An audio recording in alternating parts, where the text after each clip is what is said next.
Hello everybody and welcome to the United Stand. This is your latest Manchester United news and transfer news. Happy Sunday morning and have a good weekend to everybody. It's bank holiday weekend in the UK. We'll be talking about the latest test results for the Premier League and what that feeds into. But we're going to start off with Manchester United. Quite a lot to discuss this morning. A little bit about Pogba, Raul Jimenez, what's that about? Lamar, Ousmane Dembele. But first of all, we're going to be talking about Jadon Sancho and the impact Manchester City could have on this deal. Could Manchester City effectively halt Manchester United's hope of signing Jadon Sancho? This is in the British press this morning. I read a story that Manchester City's Champions League ban could directly impact on whether Manchester United can sign Jadon Sancho. Now, before we come to that, remember, Man City do have something with Jadon Sancho. They sold him to Dortmund. They've got something. There's some sort of clause. It's not a buyback clause. A buyback clause is something very different to a first refusal. A first refusal means United offer 80 million for Sancho. Dortmund accept it. They have to give Man City the option of making a bid as well. That's a first refusal.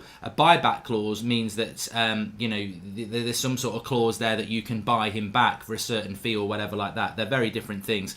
But that's not what we're talking about here. This article this morning is basically saying that Manchester United need Man City's Champions League ban to be upheld so that Man City don't go into Europe and fifth place does. And obviously we're in fifth place at the moment. So that's what this is talking about. It's not that Man City are in for Sancho. It's not that Sancho's going back to Man City. I mean, look, that could happen. I don't think it will happen. I don't think Sancho wants to go back to Manchester City. And I don't think Man City want to go back for Sancho because of the money it would cost and also where he would fit in. They're looking at losing Sane, but I don't see that happening. I think this is very much about the story I just said there, that if Manchester United don't get Champions League football, will they get Jadon Sancho? So I do think there's an element of truth in that because it's something I've been saying for a while. I think if United don't, if football doesn't come back, we won't sign Jadon Sancho because we'll lose too much money from not completing the season, so it won't happen.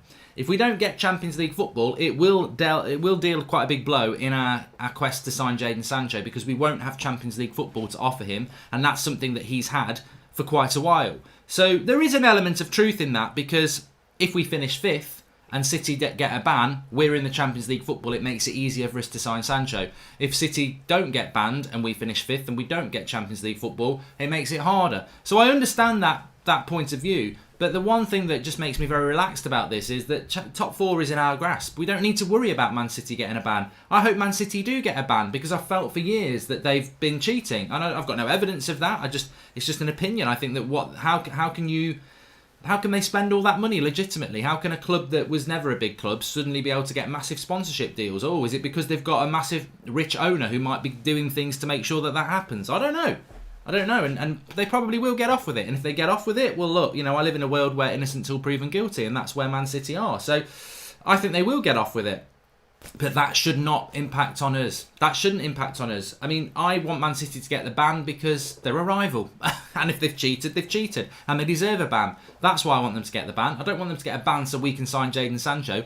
We should get top four. Top four's not 20 points away. We're not Arsenal begging that 11th place gets in the Champions League or wherever they are at the moment. We're Manchester United. We're in 5th place. We've got momentum. We've got a good team. We've got two very good players coming back. Chelsea are within our grasp. I think Leicester are within our grasp. That's what we should be looking at. I've got no interest in the Man City thing other than I think it would be, interesting to see them get banned. But I'm not bothered.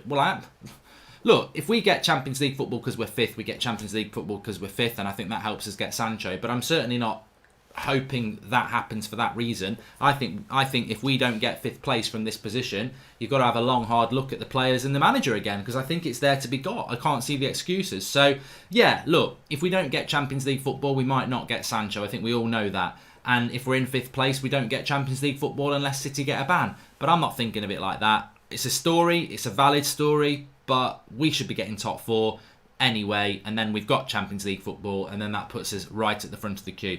I don't think he'd go back to City whilst Pep is still there. He's driven, ambitious, and will want to be a first-team staple instead of a squad player, says Ollie Chadwick. And I think you've hit the nail on the head there. I don't think he wants to go and back and play for him. Le 10 Sport are talking about 3 clubs being in for Paul Pogba. Juventus and Real Madrid, as we know, and PSG, which is interesting because we spoke about PSG yesterday, didn't we? And I think PSG definitely have got the money to go for Paul Pogba. I just don't think Pogba would go to PSG. I think better of Pogba than that. I think Pogba will look to go somewhere that's better than where he is. And Juventus and Real Madrid arguably are a better place than Manchester United if you're looking at it rationally. I don't think there's a better place to play football than Manchester United, but there you go. But going to PSG, it's like retiring, really. I mean, Neymar and Mbappe can't make PSG win the title, win the Champions League. They can make them win the title. I could make PSG win the title. Bloody hell, me and Flex could go up front for PSG and we'd still win the title by 20 points. It's a farmers' league. It's a piece of piss for PSG. It's a joke. But you've only really got the Champions League. So I think that I don't see Pogba going to PSG just for money to play in a rubbish league and not win the Champions League. I think he realises he's got one career and it's far better for his career to be at Real. I think he wants to be at Real Madrid, to be honest, but I don't think that. I don't think he would go to PSG, but apparently they're in for it, and I imagine they are in for it. And to be honest with you, PSG have probably, if you're doing swap deals, and I'll ask you this, what club would you rather be doing swap deals with? Real Madrid, Juventus, or PSG? I think PSG have got more players that they probably would swap for Pogba than...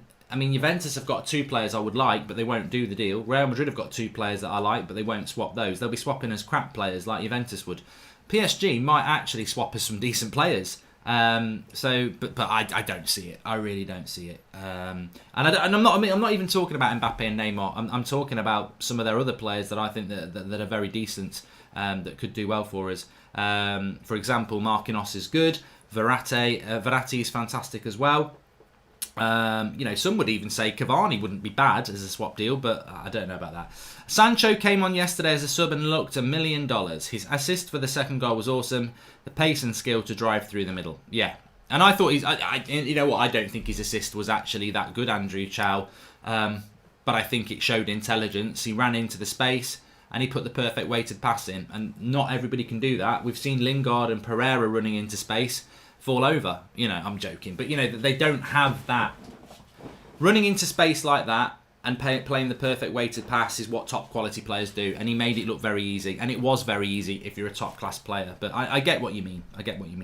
Also, 11 clubs apparently in for Raul Jimenez, the Wolves striker. This is from Tutto Sport and it's coming from an Italian outlet because of Juventus. Now, my ears pricked up on this for 2 reasons. One, I quite like Raul Jimenez, and I think he would offer Manchester United in that number 9 role something different. I'm not saying he'd take Martial's role. I don't want him to take Martial's role, but we're looking for a striker that can share the load.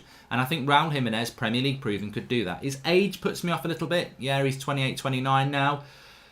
I don't think United are in for Raul Jimenez, but what interested me is that Juventus are in for him, and I think Juventus are in for him as a sort of Mandzukic replacement. But he's going to cost about £60 million, £50 million maybe in the current market. So how are they going to get Raul Jimenez and Pogba? And again, that just makes me think again, Juventus pie in the sky dream that they're going to get Pogba when they're actually looking at other players as well as him. So, but I do like Raul Jimenez. 11 clubs interested. I think there will be a lot of clubs interested in him, and I don't think Manchester United will be one of those that pushes it forward, to be honest with you. Let's talk about the Premier League situation before we just talk about a couple of other transfer stories, because Sunday morning has always been, even as a young lad, I remember the News of the World and all these papers that no longer exist, and some still do. But Sunday morning papers in the UK, they're run differently as the daily papers. Like, they'll have a different editorial team, so they'll be working on stories all week on the Sunday papers. So you always get different stories on a Sunday morning that you do to the rest of the week. And a lot of them, there's a lot of stories floating around, and some of them are floating around like that turd that you can't flush. I'm sorry to be crude, but it's true. We've all been there, and there are a lot like that, and that's always been the case. But you do get different stories. But Zane says the only way Pogba can win the Champions League is going to Liverpool or City, and he won't join them, so you're stuck with him like we are stuck with Ozil.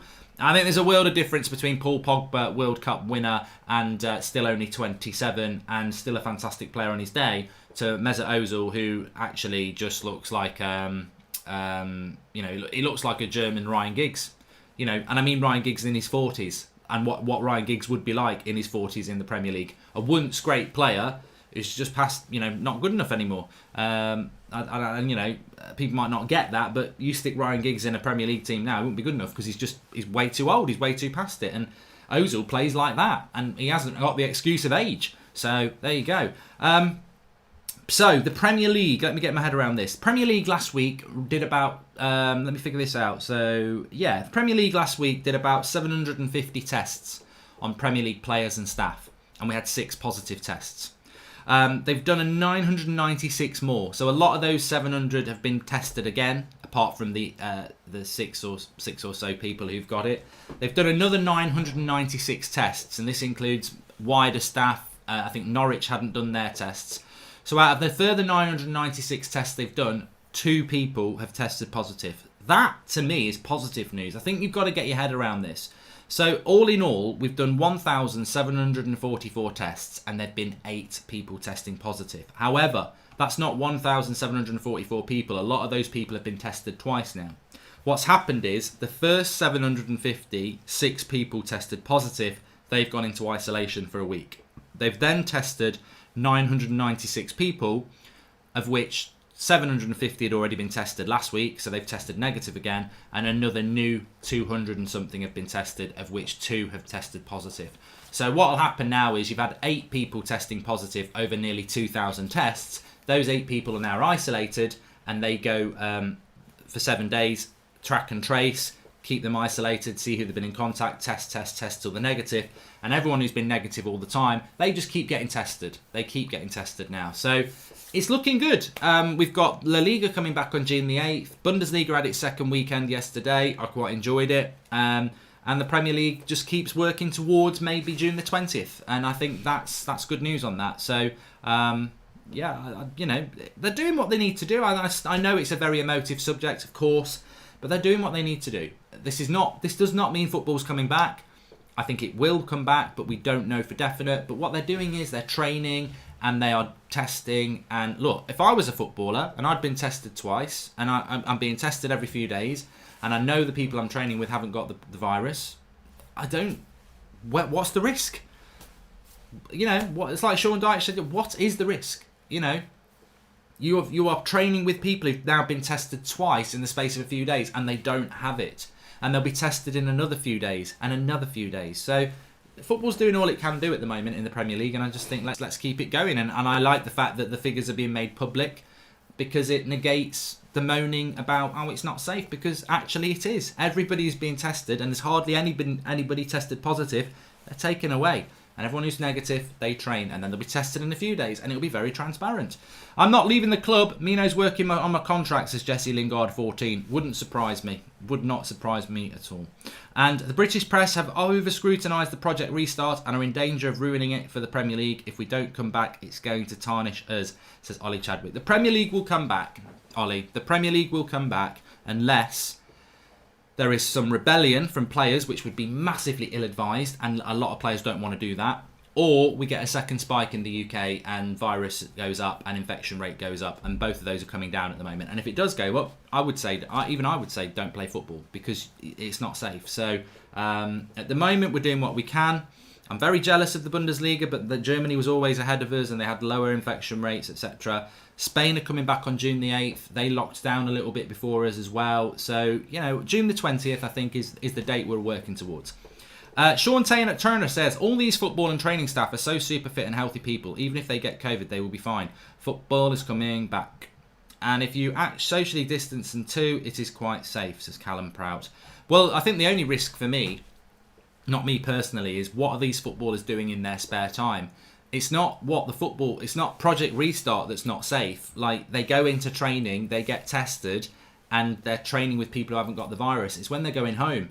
What are they doing at home? Are they popping down the local Tesco? That's the thing that will derail it. What are the footballers doing in their own time? It's not Project Restart that's going to fail. That everything within the training complex is spot on. One of the safest places in the UK. It's what they're doing at home. Where are you going at home? Who are you talking to at home? That's the responsibility of the individual. While I hope we buy in this rough market, I hope Ollie sells too. He isn't afraid to look at Darmian last summer for $1.5 million. Shows he's ruthless with the deadwood, says Mr. Beast. Yeah, hopefully we can offload a few players. A couple of more left field transfer stories here. AS are saying that Manchester United are attentive to Thomas Lemar at Atletico Madrid and a potential transfer deal for him. Lamar was linked with Arsenal at the weekend. I think he'd be a brilliant signing for Arsenal. He's bang average, overrated, and I don't want him anywhere near Manchester United.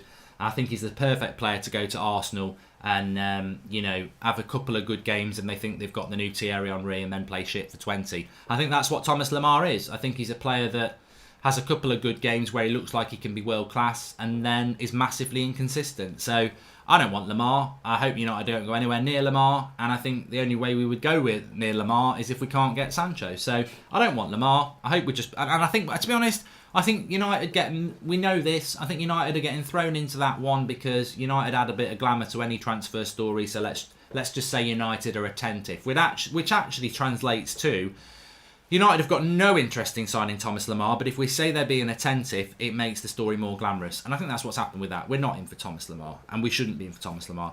Another story we've been linked to is that Ousmane Dembele could be available for as much as least, as that's not a word, as less.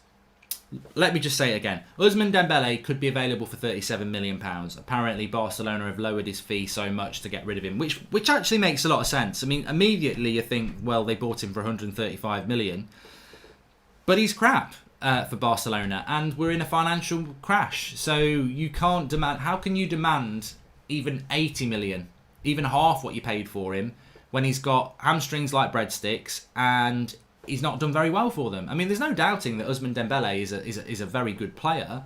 But again, there's so many issues around him. Injury prone. Was he not addicted to PS4 or something like that as well? It's football IQ. It's football. We use it a lot on the United stand. We used it against Dan James, didn't we? Football knowledge, football IQ, football intelligence. That's the word. Dan James needs to work on his football intelligence because he's a young player who's very enthusiastic, who makes really good runs, but doesn't... The best example I always use with Dan James is he played a game for United, he's got the ball on the edge of the box, Bruno Fernandes is to his right 5 metres away in space. Luke Shaw makes an overlapping run that somebody is tracking. What pass do you make? It's a life decision. You pass to Bruno Fernandes because he's in space on the edge of the box and he's deadly from that position. You don't give it to Luke Shaw, who's a left-back bombing forward, probably a bit tired at this point, and also has got a man running with him. And Dan James does the overlap pass. He doesn't go to Bruno Fernandes.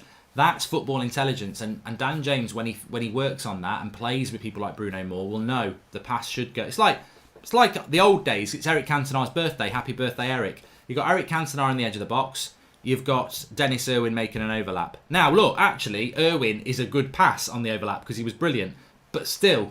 Eric Cantona unmarked on the edge of the box is the pass to go with. Football intelligence is very important. But football intelligence occurs off the pitch as well. Moussa Dembele doesn't seem to have the football intelligence to dedicate himself to his career and make himself fulfil his talent. And I'm happy to get proved I'm wrong on that. But how does a player with so much ability go to Barcelona for £135 million and flop? And that's not just him. Coutinho struggled with it as well. Griezmann, I don't think, has been that good either. Yes, there's the big pressure of a club, but Ousmane Dembele... I mean, I remember when Ousmane Dembele was going to Barcelona and he was at Dortmund, and I was really hoping we were going to get him. And you've got to look at that and go, we get very excited about transfers and we get very disappointed when they don't happen. If we'd have bought Ousmane Dembele, we would have been, yes, we've got one of the best young right wingers in the world. And he might have flopped like he has at Barcelona. So you don't... sometimes avoiding a transfer that you want isn't a bad thing. I mean, look, Haaland, we wanted him, we didn't get him. I think we know that was hard and he would have been good, but it's not always that way. And look, Jadon Sancho, we want him. He's a young right winger from Borussia Dortmund. Who's to say if we don't get him and he goes somewhere else and he flops? We're right, but I don't think Sancho will because I think there's a big. I think football intelligence goes through the veins of Jadon Sancho because you track his career. And it's a bit different, isn't it? He goes from Man City, Pep. He could have stayed there on the bench, played a little bit, got really loads of money like Foden's got, but hardly ever play. No, I'm going to go out my comfort zone. I'm going to go to Germany. I'm going to get this career going, and that's what he's done. Give us a song, Mark, says Brian Murphy. It's coming back. Football's coming back. Yeah, I think that would be a little bit insensitive to the people who don't want it to come back. I wouldn't go that far, but I am excited to have it back, and I just hope that we can keep moving forward together. I mean, in the UK, as I said, the death rate is coming down every day. The infection rate's coming down. We've got track and trace. We've got hope around vaccines and all sorts of things. I think around the world it's starting to come down. So look, I think there will be a second spike in the autumn, which is why I think we should try and get a bit of football and enjoyment out of the summer while we can. And if we can do it, I'm all for it. If we can't, we can't. That's just the way it is, isn't it? We have got new kit has leaked, Mark. I don't like any of the new kits that have leaked, to be honest. Neek, I don't. And Havertz was playing as a striker yesterday, says Darabat. We're not getting Havertz. I spoke about Havertz last night. I don't really want... Look, if there's stories to talk about Havertz, of course we're going to do that because I can't drive what we talk about. You've got to talk about what's in the media. But I will tell you now, we're not signing Kai Havertz. We're not even in for him. And why would we be in for him? Because we don't have a place for him at the moment. And just went for a swim down in Dunleary, says Marcus O'Donnell. I bet that was cold. I bet that sea was cold. And Ben Chilwell to United, says Destiny. Well, apparently Leicester fans don't rate Chilwell. And I speak to a few Leicester fans and they're like, we'd take 40 million for him. He's massively overrated. That's from Leicester fans. Hawks Head. Oh no, he's talking to Paul.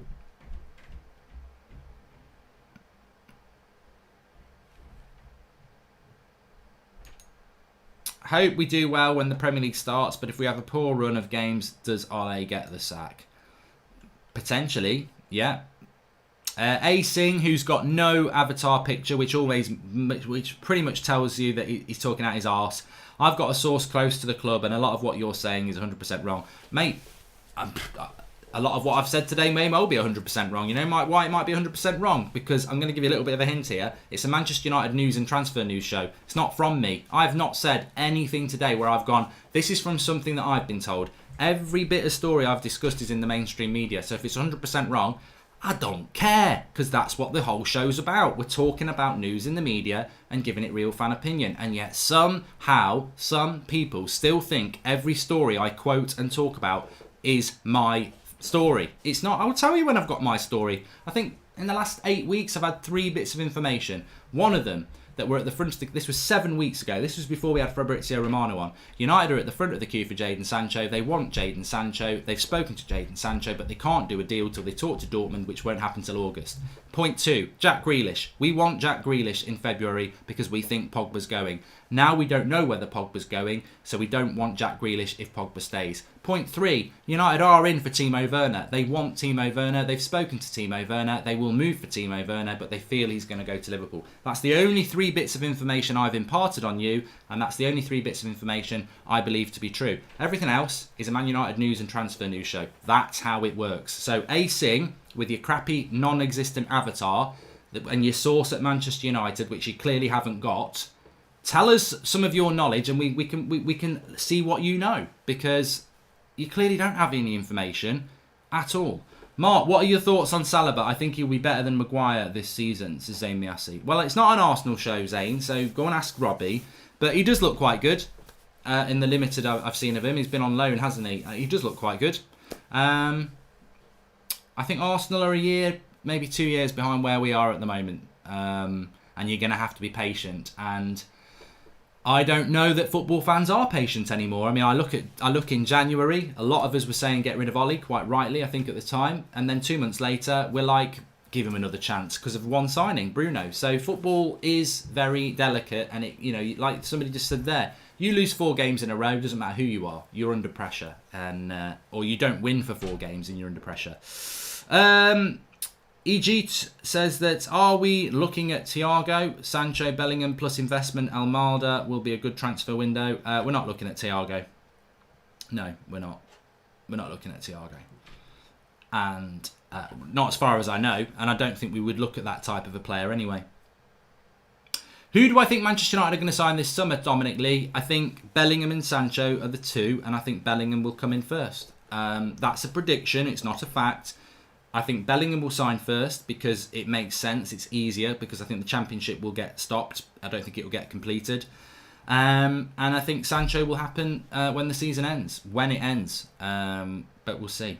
Anyway, look, we're back at 8 o'clock tonight. We've got Rick. I don't know who's on tonight. It'll be Ricky and Saeed or Ricky and Adam or Adam and Saeed. We'll sort out that. I love the Sunday night show at 8 o'clock anyway. Always a nice way to end the week. And I am doing FIFA. I'll be on at about 2:30 on Mark Goldbridge. That's football. Yeah, enough said about that. But thanks everyone for watching. Smash a like on the video. And remember, you want to get your t-shirts, the link's in the video description, and we do ship worldwide. Thanks everyone for watching. I'll speak to you soon.